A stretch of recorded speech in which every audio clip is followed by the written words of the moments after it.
Nalgonda పురపాలిక elections లో భాగంగా మనం ఒకటో డివిజన్ లో ఉన్నాము. ఇక్కడ బీఆర్ఎస్ సిపిఎం బలపరిచిన అభ్యర్థి సూర మహేష్ గారు మనతో ఉన్నారు. వారిని అడిగి తెలుసుకుందాము ప్రజల్లో వారికి ఎలాంటి ఆదరణ ఉందో. నమస్కారం సార్.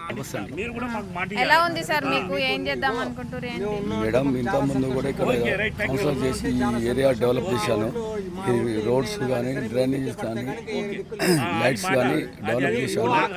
ఈ కాలనీలో అందరూ కూడా 35 కిలోల బియ్యం ఇప్పించాను.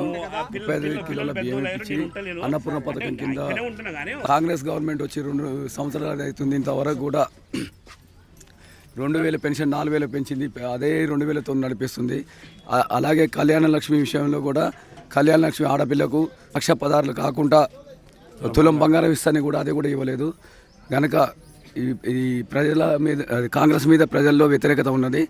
అలాగే ఈ కాలనీ పానగల్లు 1వ వార్డు డివిజన్లో నేను ఇంతకుముందు కౌన్సిలర్ చేశాను. ఇక్కడ డెవలప్ చేశాను. ఆ విశ్వాసం అనేది ఉన్నది.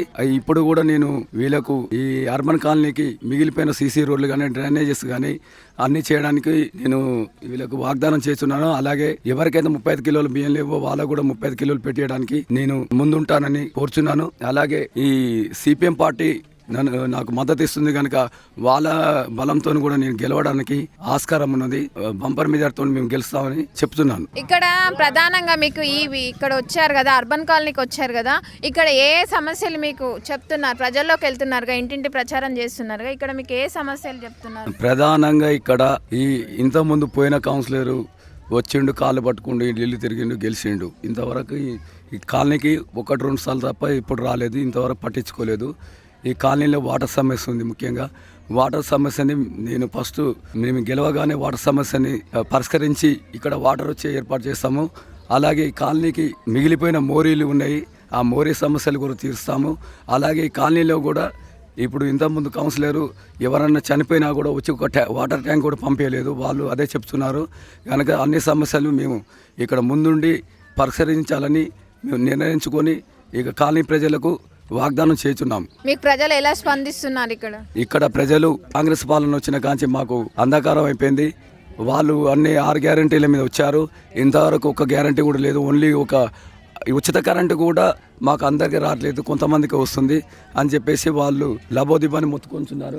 కనుక కేసీఆర్ గవర్నమెంట్ వస్తే మళ్ళా మాకు పూర్వవైభవం వస్తుంది అని చెప్పేసి ఇక్కడ ప్రజలు కోరుచున్నారు. మేడం, కార్పొరేషన్ వచ్చింది కదా, మీరు ఎలాంటి డెవలప్మెంట్ చేద్దామని? ఇప్పుడు ఇంత ముందు ఫండ్స్ కంటే ఇప్పుడు నేను 20 ఇయర్స్ క్రితమే ఇక్కడ టీడీపీ పార్టీ నుంచి కౌన్సిలర్ గా గెలిచాను. అప్పుడే నేను 80 లక్షలు ఏపీ యూఎస్పీ స్కీమ్ కింద ఇక్కడ పానగలకు తీసుకొచ్చి డెవలప్ చేశాను. ఆ 80 లక్షలు కాకుండా మున్సిపల్ నుంచి ఒక 40 లక్షలు, 1,20,00,000 ఆ రోజులనే 2020 సంవత్సరంలో 1,20,00,000తో ఇక్కడ డెవలప్ చేశాను. గనక ఇప్పుడు కార్పొరేషన్ వచ్చింది కనుక నేను ఈ 1వ వార్డులో 1వ డివిజన్ లో ఈసారి 5 కోట్లు టార్గెట్ పెట్టుకొని నేను డెవలప్ చేయాలని నేను ఆలోచిస్తున్నాను. మేడం, సార్ ఇక్కడ ఏంటి మీ ప్రధాన సమస్యలు ఏంటి? ప్రధానంగా పానగల్లు పట్టణం రైతు అండ్ కూలీలతో సంబంధం ఉంది. ఈ కాంగ్రెస్ ప్రభుత్వం వచ్చి మేము రైతులకు అన్ని విధాలా చేస్తామని చెప్పి 5,000 ఉన్న కేసీఆర్ ప్రభుత్వం ప్రకటించిన దాన్ని మేము 7,500 చేస్తాం, 15,000 ఎకరం ఇస్తామని చెప్పి ప్రకటించి అధికారంలోకి వచ్చిన సంవత్సరం నుంచి ఎలాంటి పైసలు లేకుండా తర్వాత దాన్ని 7,500 నుంచి మళ్ళీ కారుకు 6,000 లెక్కన చేసిరు. 6,000 కూడా 4 సార్లు ఇచ్చే పైసలను ఇప్పుడు ఓన్లీ 2 సార్లు ఇచ్చి 2 సార్లు ఎగ్గొట్టడం చేసింది. ప్రధానంగా ఈ రైతులకు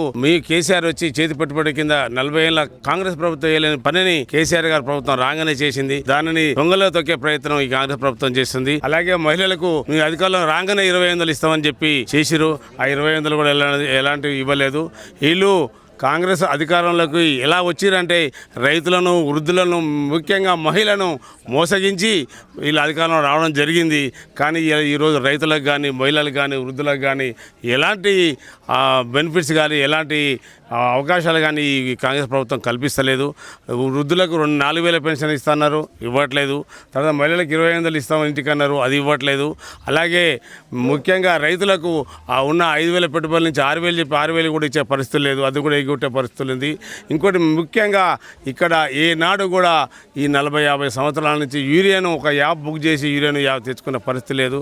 రైతు డబ్బులు పెడితే ఇట్లా వచ్చి దొరికే యూరియాను ఒక యాప్ పెట్టి ఒక చిన్న సన్నకారు రైతు ఈరోజు యూరియా తీసుకునే పరిస్థితులే లేదు. ఈ ప్రభుత్వం ఇంత అంధకారంలో ఉంటే కూడా కనీసం అది పట్టించుకోకుండా ఈ మంత్రులు కానీ ఆళ్ళాళ్ళు కొట్లాడుకొని ఆళ్ళాళ్ళు వాటాలు పంచుకోవడానికే సరిపోతుంది తప్ప ఈ ప్రజల గురించి, పబ్లిక్ గురించి ఏమాత్రం ఆలోచిస్తలేరు. కాబట్టి మళ్ళా కేసీఆర్ రావాలి.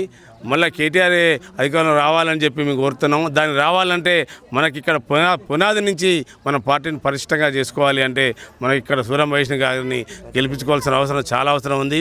కాబట్టి ప్రజలారా ఒక్కసారి ఆలోచించండి. ఈ కాంగ్రెస్ కల్లబుల్లి మాటలు నమ్మకుండా మళ్ళా కేసీఆర్ ప్రభుత్వం తీసుకురావాలంటే మన సూర్య మహేష్ కారు గుర్తుకు ఓటేసి బంపర్ మెజార్టీతో గెలిపించవలసిందిగా కోరుతున్నాం. ఉన్నటువంటి శత్రువుగా ఉన్నటువంటి కాంగ్రెస్ పార్టీని గతంలో ఇప్పటి వరకు ఏమి పని చేయకపోవడం తప్ప వాళ్ళు కొల్లబొల్లి మాటలు చెప్పేసి రైతులకు ఇబ్బంది పెట్టేసి రైతు బీమా అని చెప్పేసి రైతు బంధు అని చెప్పేసి ఏది కూడా ఇవ్వకుండా ప్రజలకు మభ్యపెడుతూ చేస్తున్నటువంటి పాలనను మీ సిపిఎం పార్టీగా టీఆర్ఎస్ పార్టీగా కలిసి ఆ శత్రువుని ఏ విధంగానైనా వాళ్ళని ఓడించేందుకు ప్రయత్నం చేయాలని చెప్పేసి పానగల్లో ఉన్నటువంటి 1వ వార్డు డివిజన్ నుంచి సూర్యమహేష్ని ఎన్నుకోవడం జరిగింది. అదేవిధంగా పానగల్లో చేసినటువంటి అభివృద్ధి చూస్తే మటుకు గతంలో చేసినటువంటి నంద్యాల నరసింహారెడ్డి ఎమ్మెల్యే ఉన్నప్పటికీ కూడా చూస్తే మేము కట్టించిన ఇండ్లే తప్ప మేము చేసిన మోరీలే తప్ప మేము చేసిన సీసీ రోడ్లే తప్ప గతం వచ్చినటువంటి కాంగ్రెస్ పార్టీ నుంచి వచ్చినటువంటి ఒక్క వ్యక్తి కూడా కొంత కూడా పనిచేయలేదు. అదేవిధంగా ఈ పానగల్ సమ్మేరే కింద ఉన్నప్పటికీ కూడా దాన్ని అభివృద్ధిలో నోచుకోలేదు.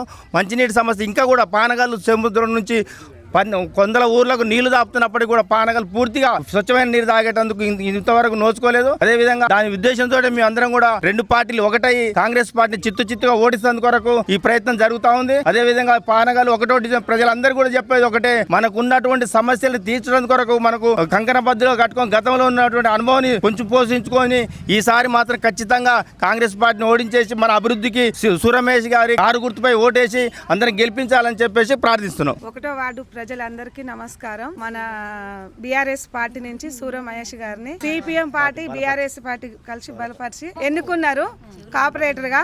నేను ఇంత ముందు 25 సంవత్సరాల క్రింద నేను కౌన్సిలర్గా చేసిన, నేను అభివృద్ధి చేసిన చాలా బజార్లు. ఆ పేరు అనేది సూర్య మహేష్ గారికి ఉంది.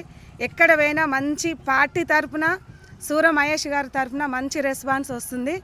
ఇంకా ప్రజలందరికీ అదే దీవిస్తున్నారు. దయచేసి కాళ్ళు పట్టుకున్నా ఎవరైనా మీకు డబ్బులు ఆశ ఉంచినా తీసుకోండి, అందరి కాడ తీసుకోండి. సూర్య మహేష్ గారి గుణం ఏందో చూడండి. మన పార్టీ చేసిన అభివృద్ధి ఏందో 10 సంవత్సరాల నుంచి మనం ఎంత అభివృద్ధి చేసినాం.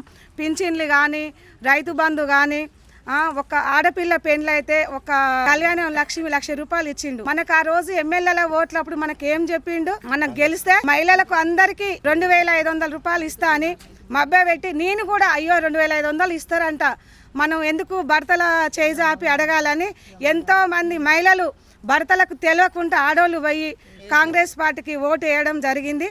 కానీ మనకి ఏమాత్రం మనకు అది ఇవ్వలేదు. ఫ్రీ బస్ అని ఒకటి పెట్టిండు, కానీ అది సిటీలనే జరుగుతుంది. కానీ ఏ మహిళ పోయి బస్ ఎక్కుతుంది, ఎవరికి అందుబాటులో వచ్చింది? మనకు రైతులకు రుణమాఫీ చేస్తున్నాడు, రైతు బీమా వేస్తున్నాడు. ఒక రైతు చనిపోతే ₹5,00,000 మనకు ఎమ్మటే నేనున్నా అని ఒక కన్న తండ్రి లాగా కేసీఆర్ వచ్చి ₹5,00,000 ఇవ్వడం జరిగింది. ఈరోజు మనకు అది ఉందా? ఆడపిల్ల పెళ్ళి అయితే తులం బంగారం ఇస్తా అని చెప్పిండు, ఇవాళ ₹1 ఇచ్చే పాపానికి పోలేదు. దయచేసి ప్రజలారా అన్నీ దృష్టిలో పెట్టుకొని మాకు ఓట్లేసి మంచి మెజార్టీ రాగా మన గూపాలన్న గెలుపు, ఆసీం గారి గెలుపు, మహిళ యాదన్న, శాఖరెడ్డి అన్న అందరి గెలుపు సహకారంతో మంచి మెజార్టీతో గెలవాలని మనసు పూర్తిగా అందరికి పేరున 1వ వార్డుకు పాదాభి వందనాలు చేస్తున్నాం.